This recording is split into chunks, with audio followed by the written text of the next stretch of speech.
Hello.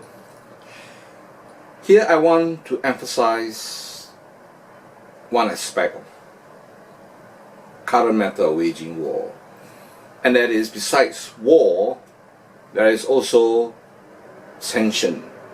So it goes together, war and sanction, as far as it applied to this Russian-Ukraine scenario. Now I ask a question, an ethical question: is it ethical to enforce economic sanctions? It hurts the people. And Sun Tzu preoccupation has always to ensure that the ordinary people are not hurt due to war.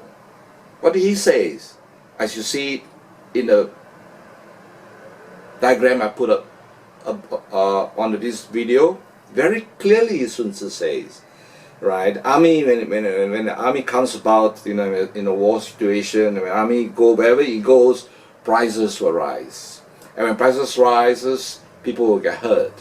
Their wealth will dissipate. So the focus of Sun Tzu way back 2,500 years ago has always been about making sure that ordinary people are not hurt and not their livelihood is not damaged by war. Here, right, what we see is, in this era, deliberate attempt to enforce sanctions.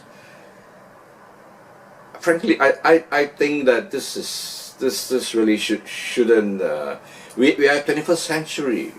We have reached a certain level of civilization that we should really sit down and talk and negotiate and settle things without first going to war, and secondly, to ensure that even though war has been fought, right, that ordinary people outside of this conflict are not also brought to bear the cost of it. And you look at Bloomberg chart, all right, the prices have indeed scaled up statistically, and if this war were to go on, right, I think the food prices will escalate further and further, and this in a time when there's already COVID hampering the economics.